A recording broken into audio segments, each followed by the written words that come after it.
On today's episode, we're doing another mock draft coming right up.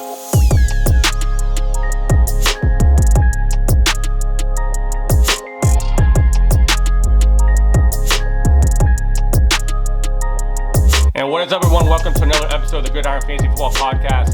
And on today's episode, we're going to do another mock draft. Today is Monday, so I'm going to try to do a mock draft every Monday until the season starts. And now on this episode, we're going to do a 12-team half PPR setup. I'm drafting at the 7th position. So last week, I did a mock draft where I usually try to go running back heavy. And if that kind of falls, if certain players get drafted that I wasn't expecting, then I kind of pivot away from that and try to pick someone else. But on today's episode, we're strictly going to try to go wide receiver heavy, and hopefully a top tight end falls to us. But we're going to do what's usually called the zero running back strategy to kind of see what we come up with as a roster. But, we're drafting from the 7th position.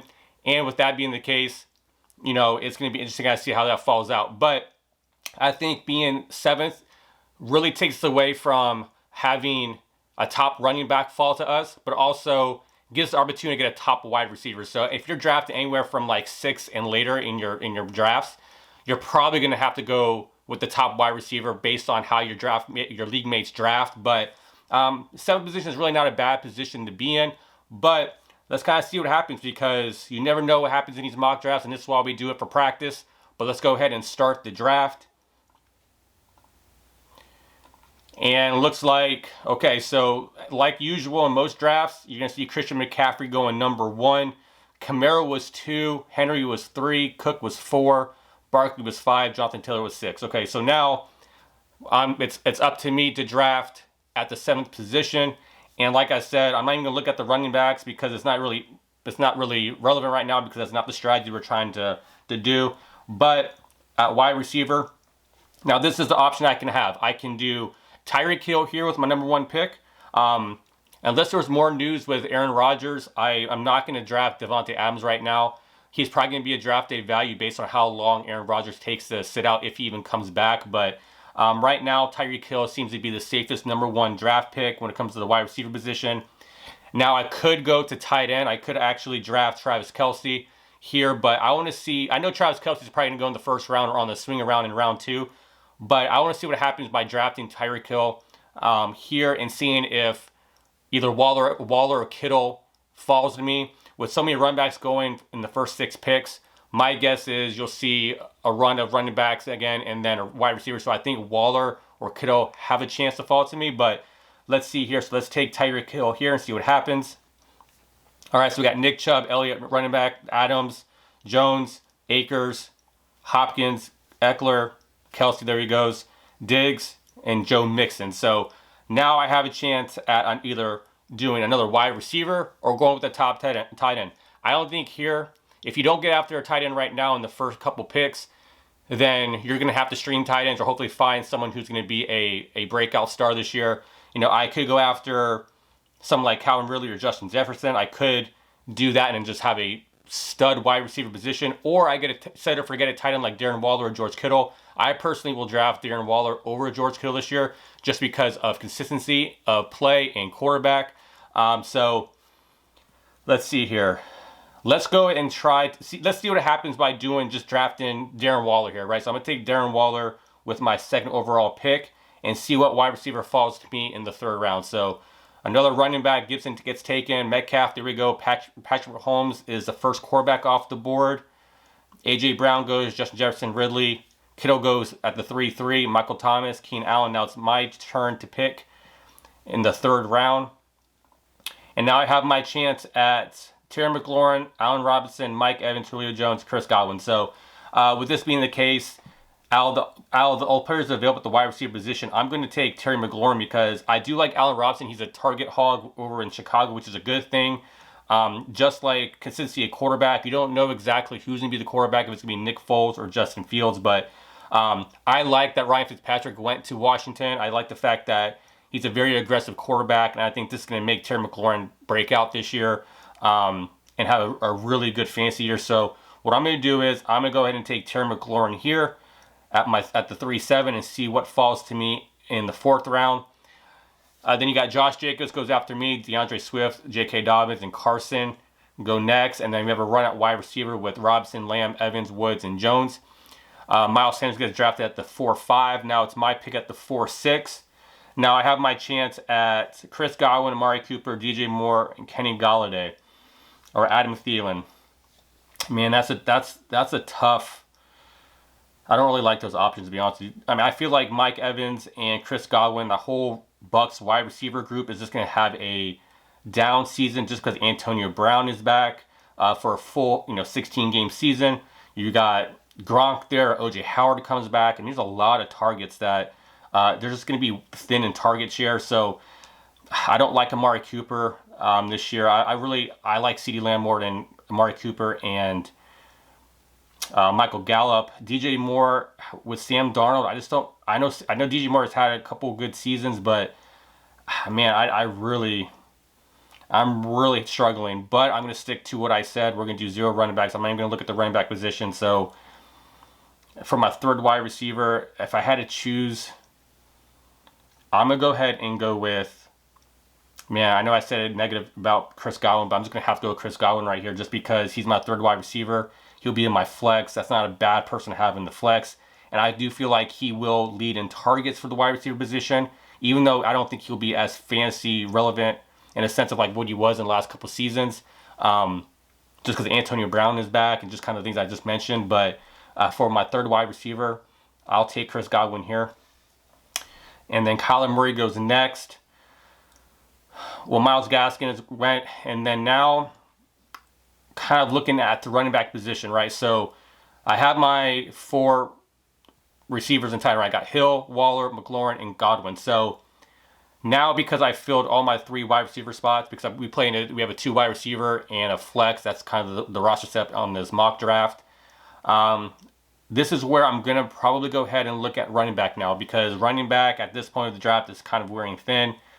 Now, this is where you really have to really know and have a gut of who you think is going to break out at the running back position. This is the only way the strategy works, is if you're actually feeling good about players that are available here. So I really like Chase Edmonds. You'll see me talk about him in my next podcast and YouTube video coming out on Tuesday, tomorrow. But if I had to choose between Chase Edmonds and Mike Davis, I really like Mike Davis this year. But what I'm going to do is I'm going to take Chase Edmonds here and hope for Mike Davis to be there on the turnaround for me in round 6. So let's go ahead and do that. Take Chase Edmonds here. We got Prescott went, Pitts went. Then you got Herbert, Kupp, Johnson, Deontay Johnson, not David Johnson. Well, let's see. Let's hope he lands to us. So perfect. Okay, so Mike Davis is a guy that I'm really high on this year. He'll be talked about in my podcast tomorrow as well. But that's a no-brainer. I'm going to do a Mike Davis pick here. And then, so now with this strategy, I'm banking on the fact that Chase Edmonds and Mike Davis are going to be the guys that are going to be high, low draft, value, but high value in the sense of what they're going to bring in with their ceiling when it comes to the running back position, especially in the PPR format. So now this is where I have the option to kind of spread if I want to go, do more depth at wide receiver, or add to my running back position. Quarterback wise, when you're in a 1 quarterback league, I'm not going to draft the quarterback until later on in the draft. I want to make sure that all my starting spots are there before I add a quarterback. I still think there's some pretty good quarterbacks left to draft. So now it's about who's at wide receiver. So what I see at wide receiver, got DJ Chark. I think he's a good wide receiver. I personally think Laviska Shenault is going to be the number 1 this year in Jacksonville. No, Juju, not a bad option there, especially in PPR when he plays a lot of his routes out of the slot. Deebo Samuel, if I had to choose a wide receiver for the 49ers, I'm taking Brandon Ayuk all day over Deebo Samuel. Devontae Smith, I'm not going to choose a rookie wide receiver that you're just unsure of right now. I mean, it's not Jamar Chase. I think Jamar Chase is the safest one to pick, and maybe Jalen Waddle in Miami. But I think that when it comes to the wide receiver position, I don't see anybody here that I really would love to have, because I'm not going to start them over. Now I understand like bye weeks and all that, but I'm not really worried about bye weeks right here. But let's see here. I'm going to go and take I like Javonte Williams. I think that he's going to be a really good pickup this year when it comes to him overtaking Melvin Gordon. So what I'm going to do is I'm going to take Javonte Williams here. And let's see if someone like Kenyon Drake or maybe Michael Carter get drafted, because I would love to have Michael Carter on my team as well. Let's see. Overall, wide receiver wise, we got Will Fuller, Tyler Boyd, Brandon Cooks, Jarvis Landry, Jalen Waddle, Laviska Shenault. I think I can probably get some of these guys on their turnaround. So at the running back position, we got Kenyon Drake, Zach Moss, Trey Sermon, James Conner, and Michael Carter. So for me, Kenyon Drake, he loses a lot of upside because he's in Las Vegas with Josh Jacobs. Now, is there a potential that Josh Jacobs gets suspended for his off-season wreck with the DUI? Who knows? There hasn't been any word on that, at least not yet. Zach Moss is getting a lot of praise in the offseason right now that he could be the day one starter. Trey Sermon, they drafted him. He's a good wide receiver out of the backfield. Raheem Mostert, though, like, he's a guy that, I don't know. I think that when you're in this position here, you want to try to figure out what's going to be the best for you in your roster structure. Because if you have some room to, if you feel comfortable with the guys you have at wide receiver, which obviously that's what we did. And we got, Tyreek Hill, Terry McLaurin, and Chris Godwin as the wide receivers. And then you got Darren Waller as your tight end. You can make moves like this where you're hoping for good upside, right? And I think for me, the guy that has the most upside here for starting, for not having a lot of snaps taken away from them, I'm going to go with Michael Carter. This is going to be at the 8-6. I know that there's Tevin Coleman's there, but I think that Michael Carter has a chance to be the starting running back for the New York Jets. And I was taking Michael Carter hoping Laviska Shenault was going to fall to me, but he went at the 9-2. So now I got to look at who's best available right now. So right now, Joe Burrow is the best available when it comes to the quarterback position, but we still got Joe Burrow, Ryan Tannehill, Trevor Lawrence, Matt Ryan, Baker Mayfield, Justin Fields. So the quarterback position is starting to get a little on the slimmer side. So if I'm going to take a quarterback right here, which, honestly, that's not a bad pick. Wait till the 9th round to pick a quarterback. Not a bad thing. What I'm going to do is, I know that Joe Burrow had a really good rookie season before he got hurt. But I'm going to take Ryan Tannehill here just because I do like how he's been playing. He's been a great quarterback since he left Miami. So with adding Julio Jones and then having A.J. Brown, you got Derrick Henry. I know they lost Jonnu Smith, but I still think Ryan Tannehill has the opportunity to be a very good value here. So, and if it doesn't work out, right, if you're in a one quarterback league, you're going to see people drop players. You're going to be able to stream people. So Ryan Tannehill, I feel like, is the safest pick. I mean, I do like Trevor Lawrence a lot, but I just like Titans' offense a lot more. I think there's a lot more opportunity there. I know there's Matt Ryan here, but I just think with Julio Jones leaving, it really puts a hole for Matt Ryan when it comes to his value. I do like Baker Mayfield too, but I'm going to go ahead and just draft Ryan Tannehill here. And we'll see what's available there on the turnaround for my next. Because the next, 1, 2, 3, 4, these are all going to be depth picks. So you're going to get the best player available here. So I don't need a tight end. I can always add some running back depth, some wide receiver depth. So at the wide receiver position, I got Michael Gallup, Michael Pittman, Antonio Brown, Devontae Parker, Marvin Jones, Rashad Bateman. So wide receiver wise, not really anyone I'm dying to have. From the running back position, just a lot of backups, a lot of kind of, maybe streamers if you are in a PPR league, which is obviously the half PPR. You got Nyheim Hines, which, he's a third down back. Tony Pollard, he's only really valuable if Zeke goes down. Gerald Henderson, he may have some value there based on Cam Akers and them time sharing there. Jamal Williams, same thing. So a lot of these guys here are all going to be in a timeshare. So if I had to pick a guy with some upside here, it was going to be the running back position. I'm going to take Nyheim Hines here just because I feel like he has value in PPR leagues. He's almost like James White. James White doesn't get all the running back work, but he's valuable on third downs and 2-minute drills and all that stuff. So let's see here. Now it's back at 11-7. Looking at the wide receiver position, I'm gonna start seeing what's available there. I do like Rashad Bateman. I think when the team picks a player first in the first round like him, I think they obviously have the potential to want to use him. And he's not going to be forced into things based on the fact that you already have Hollywood Brown there. They've got Sammy Watkins, you got Mark Andrews, and the Ravens are more of a run-heavy team. So there's chances for him to be developed. So he could be a guy that you add, put on your roster. He's on your bench, and then hopefully later on in the year he breaks out and he's already there. If you're patient enough, if you keep him on your roster, you don't have to worry about trying to get him, like if you have a fab budget or anything like that. So he could be a decent pick here, knowing that he's being drafted for potential for later on in the season. Darnell Mooney, there's a chance that he could be the number 2 there, just because I don't think that obviously Allen Robinson's going to be the number 1 guy. Anthony Miller has been a disappointment so far when it comes to his potential, what he could have been. And I think Darnell Mooney is kind of moving into that second wide receiver role. For Rashad Bateman, he's going to be, unless he does something just killer in the offseason and training camp, I still think he's going to be probably the 3rd or 4th option for Lamar Jackson. So target share there. So I'm going to go ahead. And down here you got Mecole Hardman. I already have Tyreek Hill though. I mean, I'm probably I just don't like drafting same position players from the same team. So I'm going to take a chance here on Darnell Mooney, right?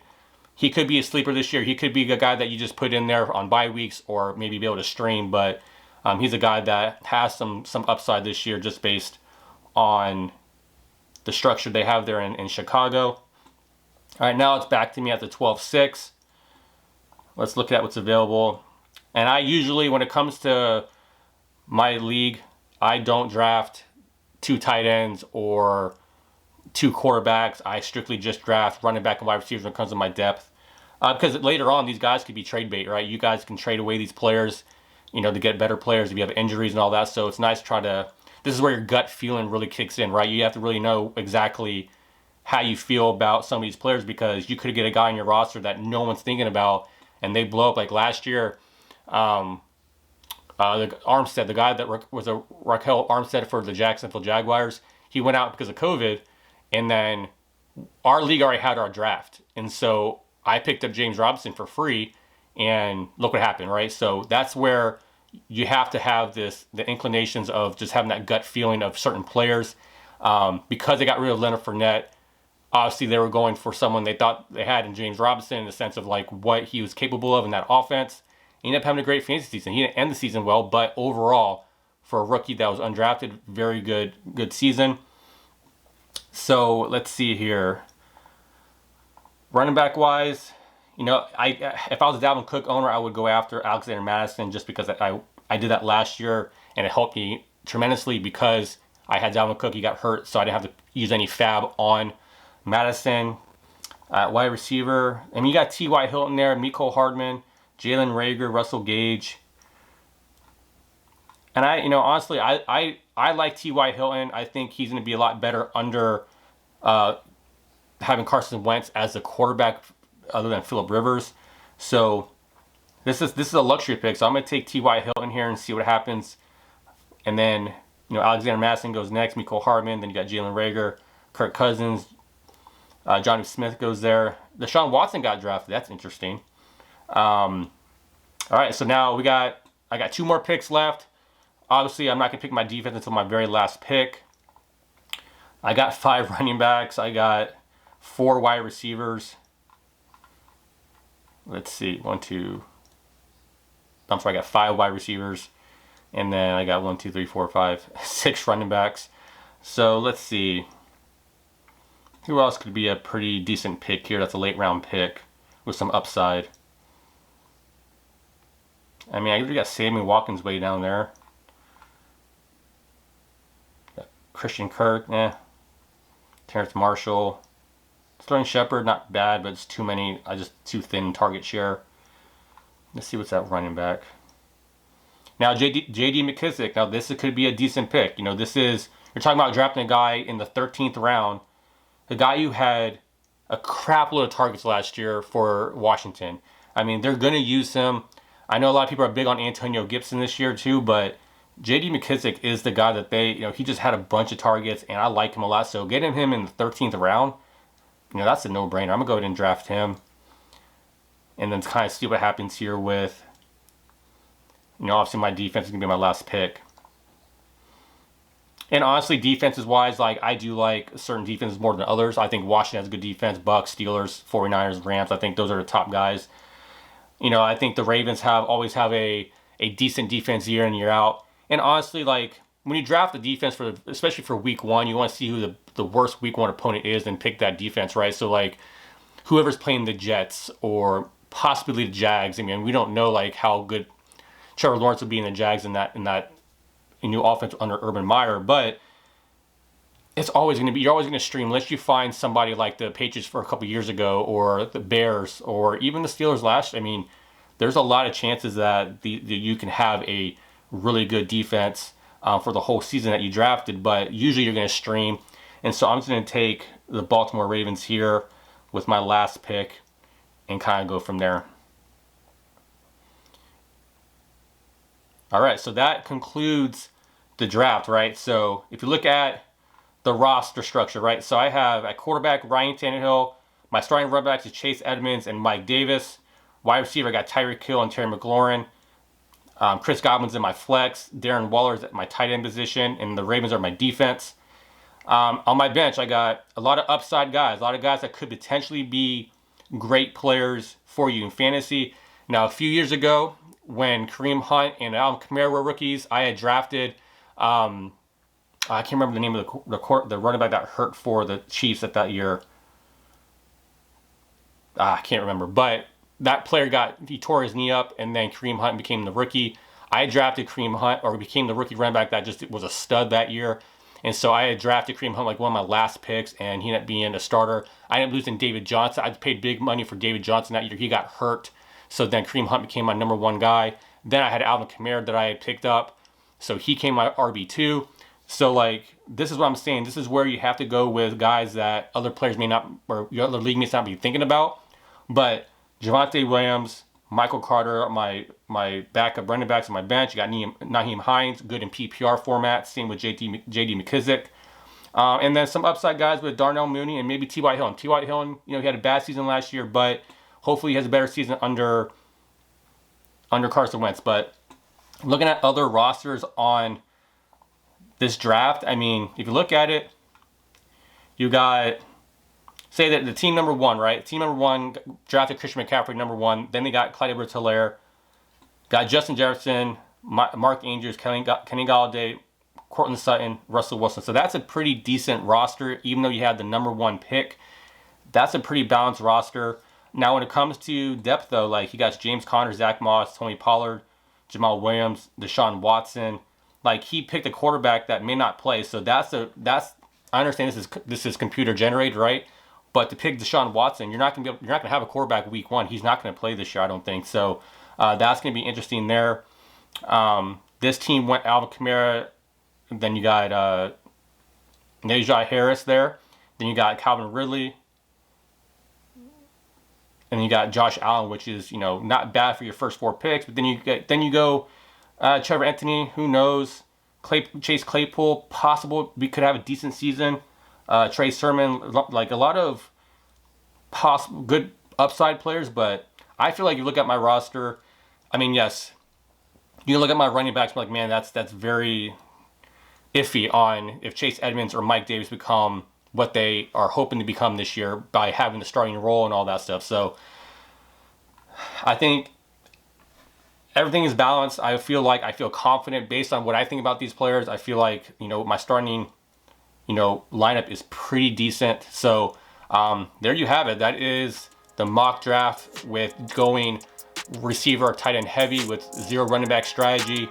So like I said, come back every Monday, and I'm going to do another mock draft every Monday until the season starts, and try different strategies to kind of see what teams you can come up with when it comes to that. But That's it for today, and tune in tomorrow when I do my sleepers for 2021. So have a good day and take care.